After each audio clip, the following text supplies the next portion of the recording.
हम स्टार्ट करने जा रहे हैं आज इलेक्ट्रोमैग्नेटिज्म। तो इलेक्ट्रोमैग्नेटिज्म क्या होता है ना, study of charge and its effect. Charge के किसी भी इफेक्ट को स्टडी करना ना इलेक्ट्रोमैग्नेटिज्म बोलते हैं।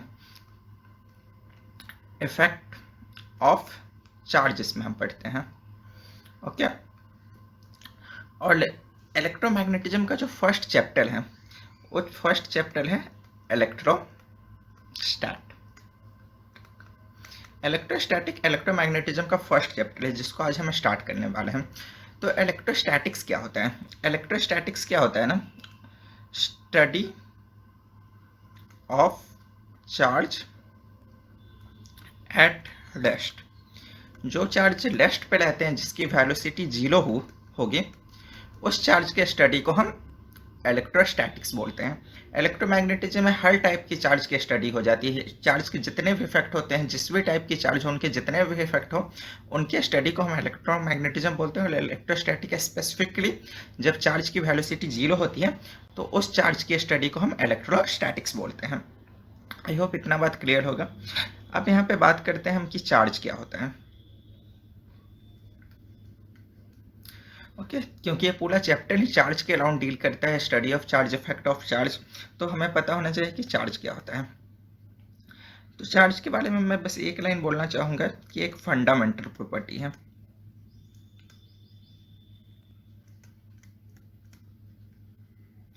फंडामेंटल प्रॉपर्टी है किसी भी मैटर का,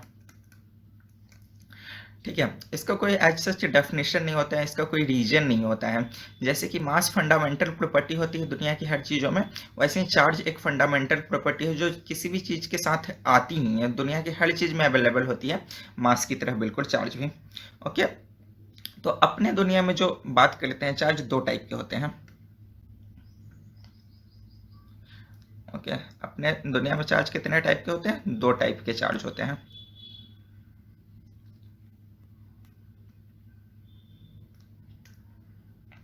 टू टाइप्स ऑफ चार्ज। आपको पता भी होंगे कौन से दो होते हैं। एक तो होता है पॉजिटिव चार्ज और एक होता है नेगेटिव चार्ज। अब इन दोनों चार्ज में डिफरेंस क्या होता है? वैसे तो इन दोनों का चार्ज में जो मेन डिफरेंस होता है कि इनकी नेचर एक दूसरे से अपोजिट होती है। पॉजिटिव चार्ज नेगेटिव चार्ज के इफेक्ट को कैंसिल कर देता है और नेगेटिव चार्ज पॉजिटिव चार्ज को इफेक्ट को कैंसिल कर देते हैं। तो इनमें क्या डेफिनेशन होते हैं? Both cancel effect of other charge.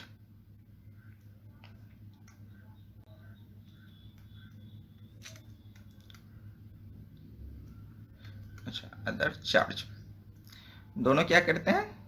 दूसरे चार्ज के इफेक्ट को कैंसिल कर देते हैं। ओके, तो ये तो इनमें बेसिक डिफरेंस हो गया।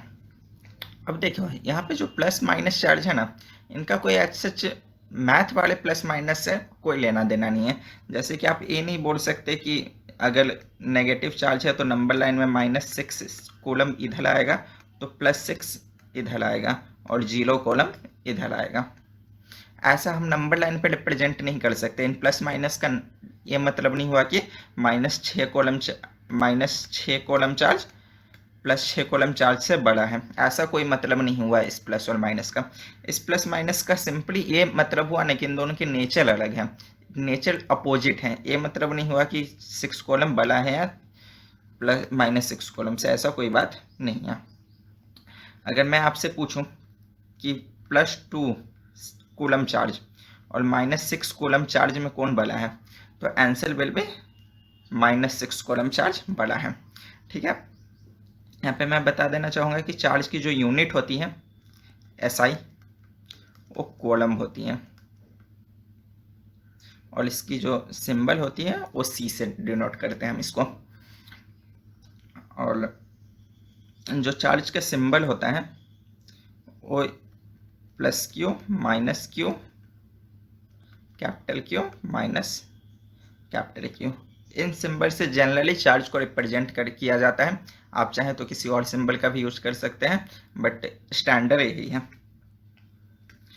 ओके, तो यहाँ पे मैं छोटी सी बात करना चाहूँगा कि आपको पता होगा कि फिजिक्स में जो 11th और 12th में हम पढ़ते हैं वो फिजिक्स के मेनली 6 ब्रांच को हम स्टडी करते हैं। पहला तो मैकेनिक्स है,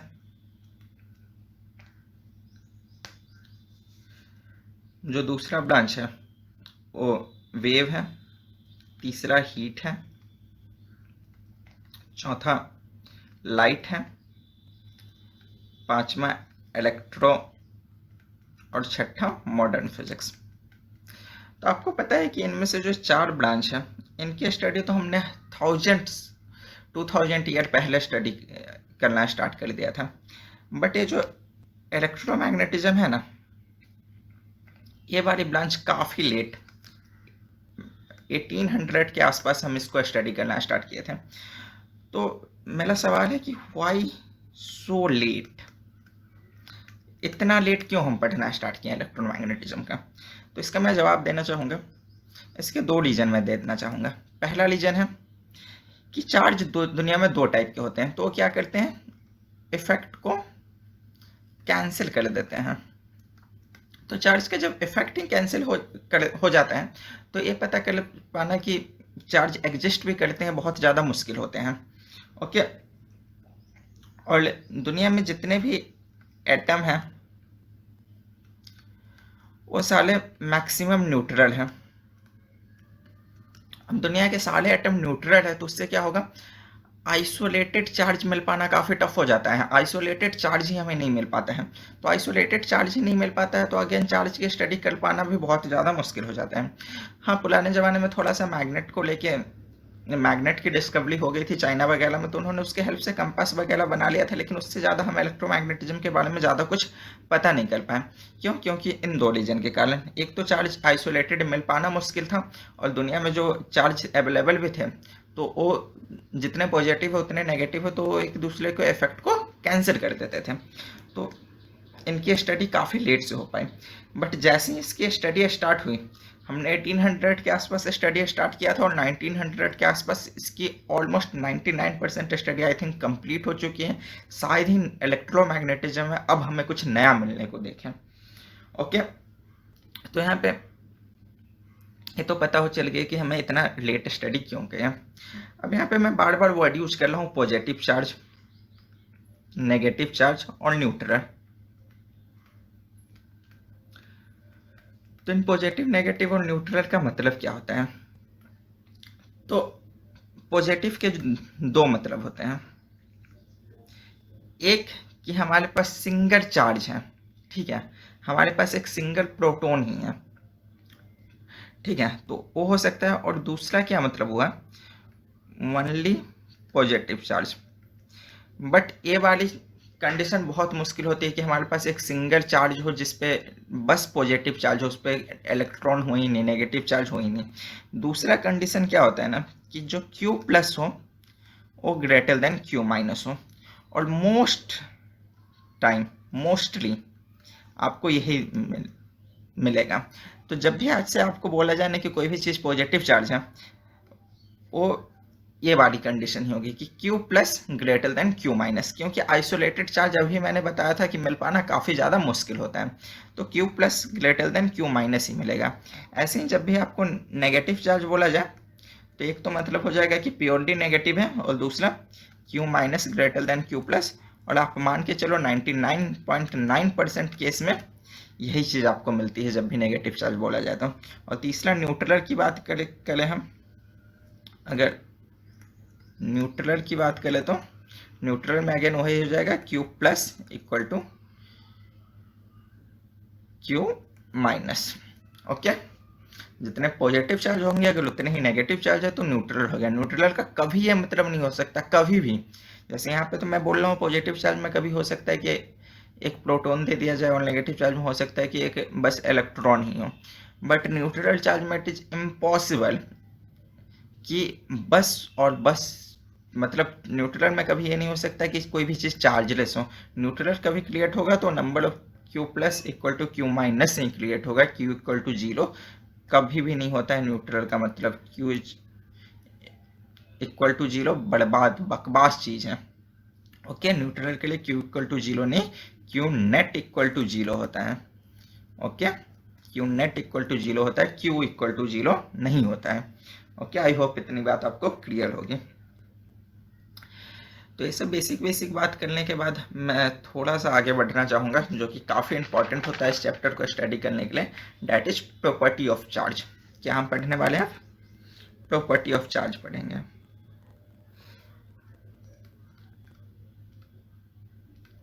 प्रॉपर्टी ऑफ चार्ज।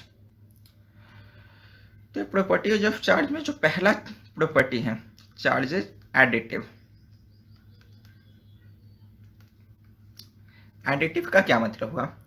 आज अभी मैंने आपको बताया था कि चार्ज को नंबर लाइन पे हम रिप्रेजेंट नहीं कर सकते। हम ये नहीं बोल सकते -6 कूलम चार्ज छोटा है 6 कूलम से, ऐसा हम नहीं बोल सकते हैं। फाइन, बट हम ये बोल सकते हैं कि -6c + 6c = 0।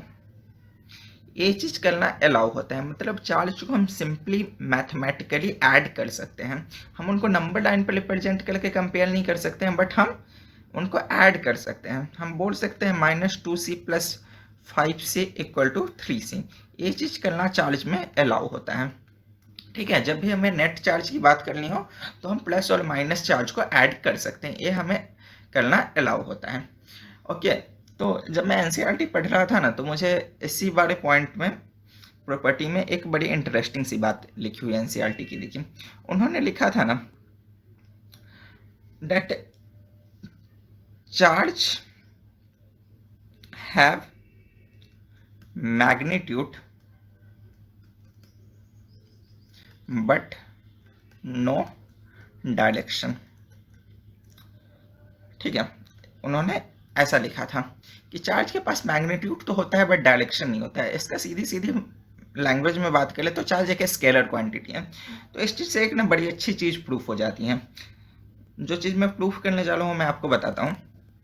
अब सबको पता है कि जब भी दो चार्ज होते हैं तो उनके बीच में जो फोर्स होता है, Q1 और एक Q2 चार्ज है, तो इनके बीच में जो फोर्स लगेगा, आइदर अगर मैं आपसे पूछूं कि Q1 Q2 पे फोर्स किधर लगा रहा है, तो आपका आंसर होगा या तो इधर फोर्स लग रहा होगा या तो इधर फोर्स लग रहा होगा।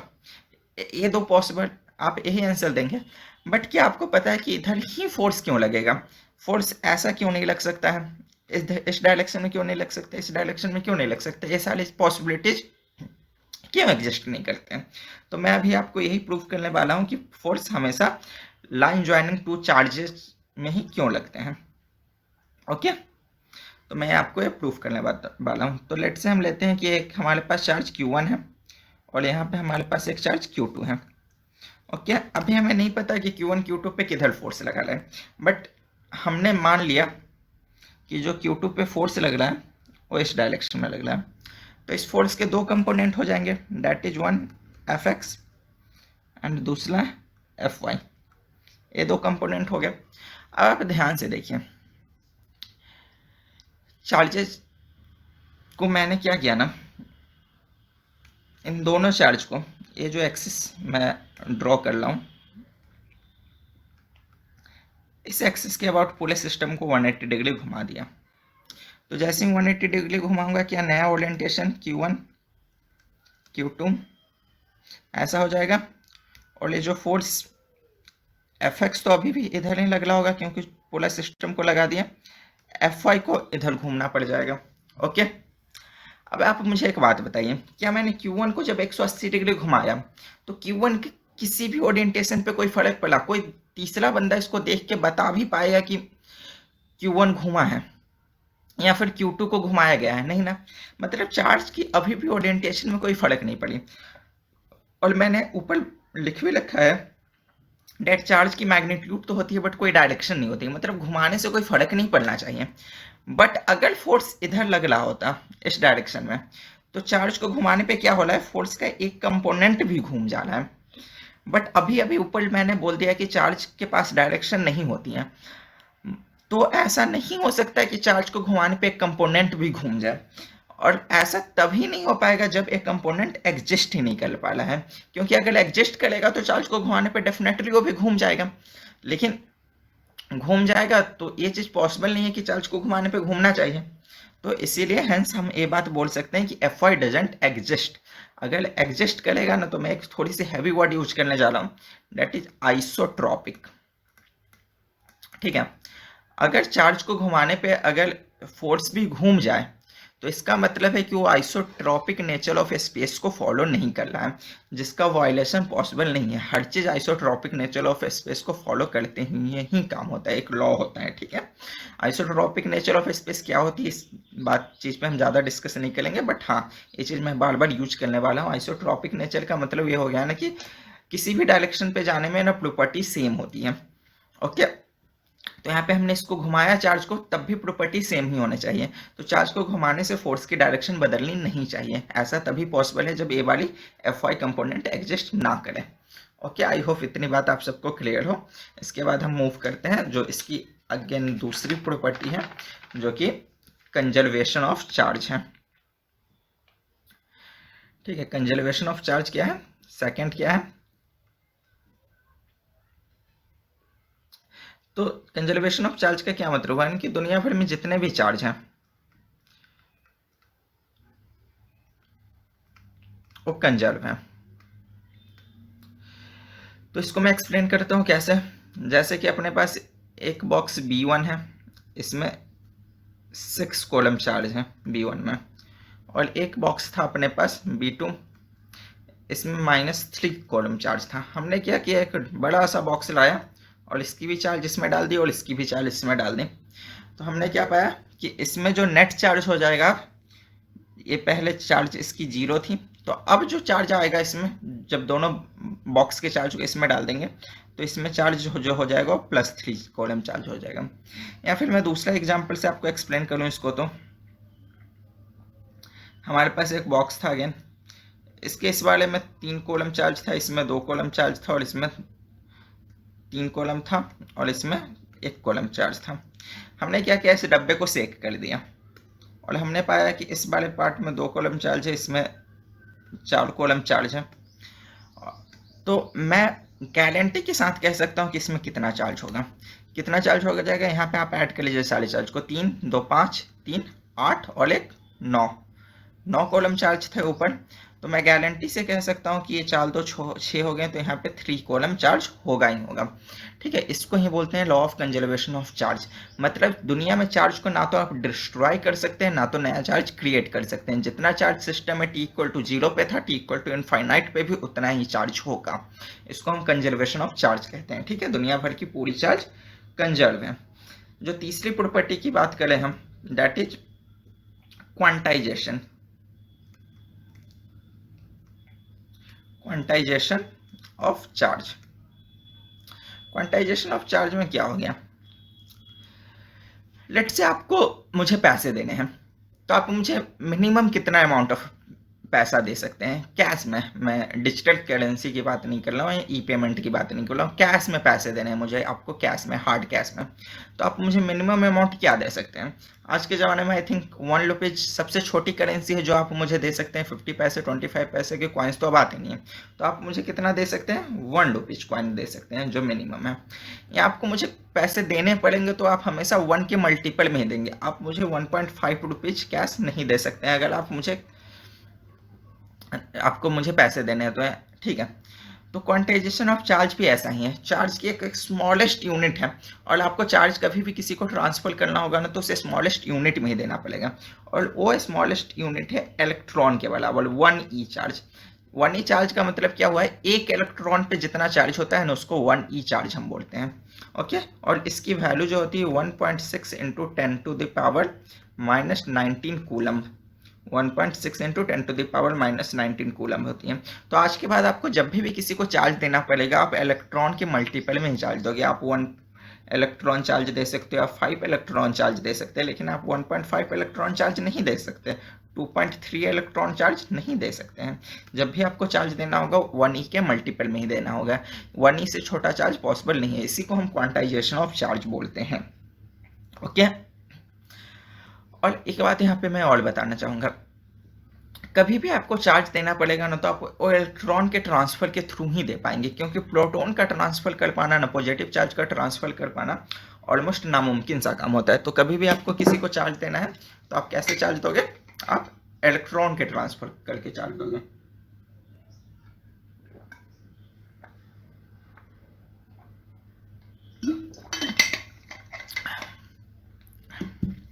तो यहाँ पे आई थिंक आप सबसे मैं एक इतना पढ़ लिए हैं तो एक छोटा सा एग्जाम्पल कर लेते हैं। एक छोटा सा क्वेश्चन मैं पूछना चाहूंगा आपसे।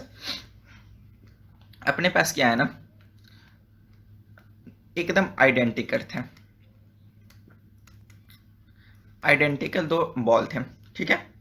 हमने क्या किया ना, इसको स्क्रब किया, स्क्रब किया तो हमने क्या पाया ना कि इस पे पॉजिटिव चार्ज आ गया और इस पे नेगेटिव चार्ज आ गया। इसको मैं ए बोल रहा हूँ और इसको बी बोल रहा हूँ, ठीक है। तो आपको बताना है कि मास किसका ज्यादा होगा।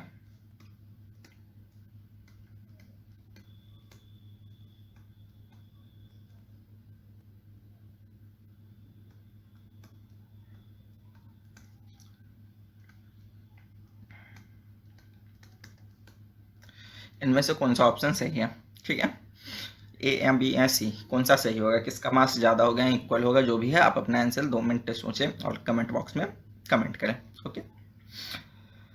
तो यहाँ पे जो करेक्ट आंसर है दैट इज, आप सबको आई थिंक गेस कर ही लिया होगा, M B greater than M M.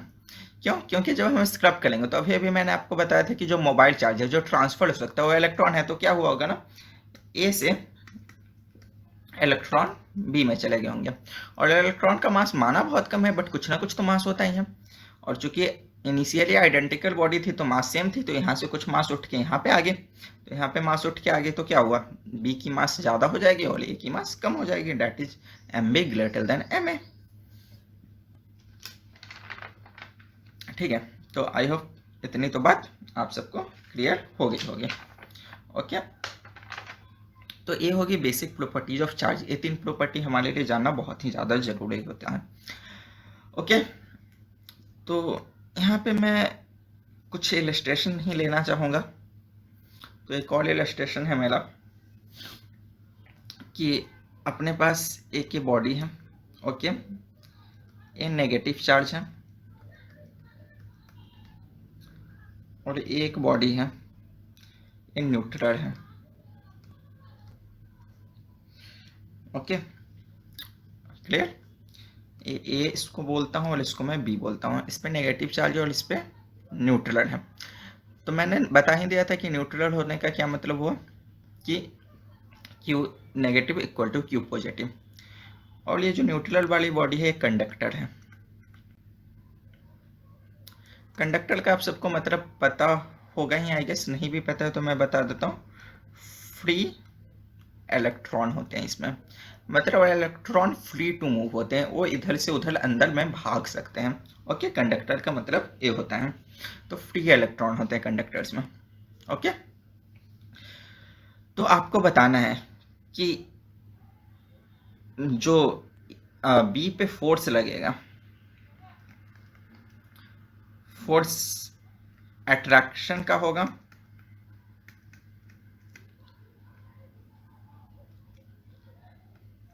Repulsion का होगा, या सी एफ इक्वल टू 0। क्या होगा इसमें से, अट्रैक्शन होगा, रिपल्शन होगा, या 0 फोर्स लगेगा। 2 मिनट सोचे, जो भी आपका आंसर है वो कमेंट बॉक्स में लिख दें, ठीक है। तो यहाँ पे मैं आंसर देना चाहूँगा। जो आंसर होगा, आई होप आप सभी ने अभी तक कमेंट में लिख दिया होगा आपका आंसर, जो भी होगा वीडियो को पॉज करके। आंसर इसका होगा कि अट्रैक्शन का फोर्स लगेगा। कैसे, ये मैं भी आपको प्रूफ कर देता हूँ, ठीक है। मैं थोड़ा सा यहाँ पे स्पेस चाहिए तो इसको मिटा देता हूँ। अट्रैक्शन का फोर्स कैसे लगेगा, क्योंकि अभी मैंने जैसे बोला था कि ये बॉडी न्यूट्रल है और कंडक्टिंग है। तो कंडक्टिंग बॉडी है तो क्या हुआ, जैसे यहाँ पे नेगेटिव चार्ज को देखेगा ना, इसके अंदर जो नेगेटिव चार्ज हो गया ना, वो इस नेगेटिव चार्ज से रिपेल करके दूसरे साइड चले जाएंगे और पॉजिटिव चार्ज इधर आ जाएगा। और Q positive equal to Q negative है और इक्वल टू मैं बोल देता हूँ Q। तो यहाँ पे जो मैं अट्रैक्शन का फोर्स होगा, जो इन नेगेटिव चार्ज के कारण पॉजिटिव चार्ज पे लगेगा, तो इसको मैं आर पॉजिटिव बोल रहा हूँ इस डिस्टेंस को, और इस डिस्टेंस को मैं आर नेगेटिव बोल रहा हूँ। ये बहुत एब्सोल्यूट कैलकुलेशन तो नहीं है, बट अप्रोक्सीमेटली ऐसा ही वैल्यू आएगा। तो जो मैं एफ पॉजिटिव जो कि अट्रैक्शन वाले के कारण आएगा, मतलब इंचार्ज और इंचार्ज के कारण आएगा, वो मैं एफ पॉजिटिव लिखने जा रहा हूँ। तो क्यू नेगेटिव को मैं कैपिटल क्यू से लिख रहा हूँ, ठीक है। तो क्यू अपॉन आर पॉजिटिव का स्क्वायर, और एफ नेगेटिव क्या हो जाएगा, क्यू अपॉन आर नेगेटिव का स्क्वायर। अब देखिए यहाँ पे सब कुछ तो सेम ही है एफ नेगेटिव और एफ पॉजिटिव में, बस फर्क किसका है, ये जो आर का है। तो यहाँ पे देखिए आर पॉजिटिव छोटा है, इसका मतलब क्या इम्प्लाई होगा कि एफ पॉजिटिव बड़ा वैल्यू आ जाएगा। तो यहाँ से क्या प्रूफ हो गया, F positive is greater than F negative. क्योंकि आर पॉजिटिव छोटा है आर नेगेटिव से, तो जो छोटे चीज से डिवाइड करेंगे किसी नंबर को तो नंबर बड़ा आएगा, देन कंपेयर टू बड़े नंबर से डिवाइड करना। तो यहाँ से क्या प्रूफ हो गया, एफ पॉजिटिव बड़ा है। तो इससे क्या इम्प्लाई होता है कि फोर्स ऑफ अट्रैक्शन है, मतलब ए बी को अट्रैक्ट करेगा। आई होप इतनी बात आप सबको समझ में आई होगी।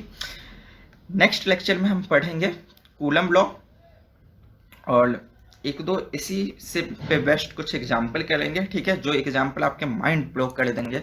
इतने खतरनाक एग्जाम्पल्स होंगे, मजा आ जाएगा करके। तो थोड़ा सा मैं कूलम लॉ का स्टार्ट कर देना चाहूंगा इस लेक्चर को एंड करने से पहले। कूलम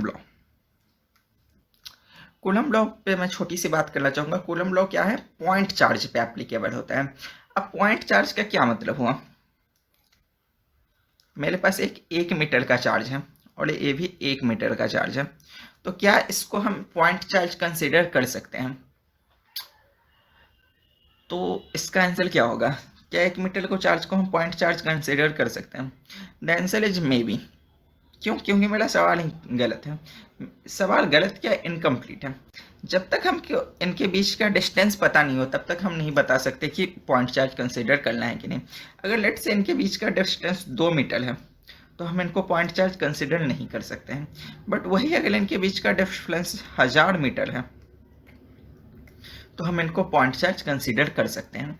मतलब जो चार्ज की साइज, जो मैं रेडियस ऑफ चार्ज अगर much much much smaller than distance between two charge हो, तब हम उनको पॉइंट चार्ज कंसीडर कर सकते हैं। अगर ऐसा कंडीशन फॉलो नहीं होता तो पॉइंट चार्ज उनको हम नहीं बोलेंगे। तो पॉइंट चार्ज का मतलब ये नहीं कि कोई सच्ची मुच्ची का पॉइंट हो।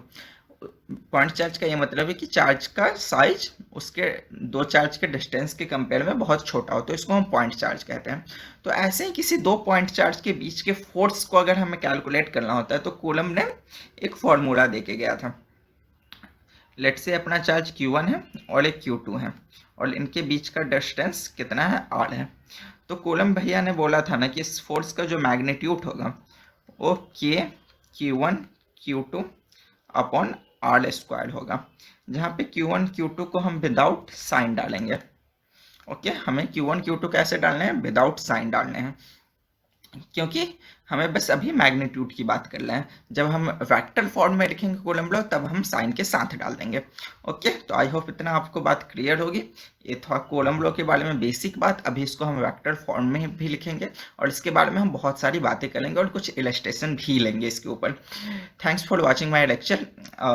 हमारा लेक्चर हर ऑल्टरनेट डे पे आते रहेगा, सैटरडे संडे को छोड़ के। तो आपको 12th का इसमें हर चीज़ आपका कवर हो जाएगा, चाहे जेई मेंस हो, जेई एडवांस हो, नीट यूजी हो, एनसीईआरटी हो, बोर्ड्स हो, एवरी एग्जाम। क्योंकि मैं यहाँ पे किसी स्पेशल एग्जाम के लिए नहीं पढ़ा रहा हूँ, मैं यहाँ पे प्योरली फिजिक्स पढ़ा रहा हूँ।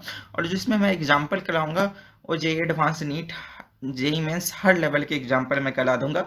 और हर एग्जाम के लिए मैं अलग से कुछ 5 या 10 क्वेश्चन उस चैप्टर के हिसाब से अलग से भी अपलोड कर दूंगा।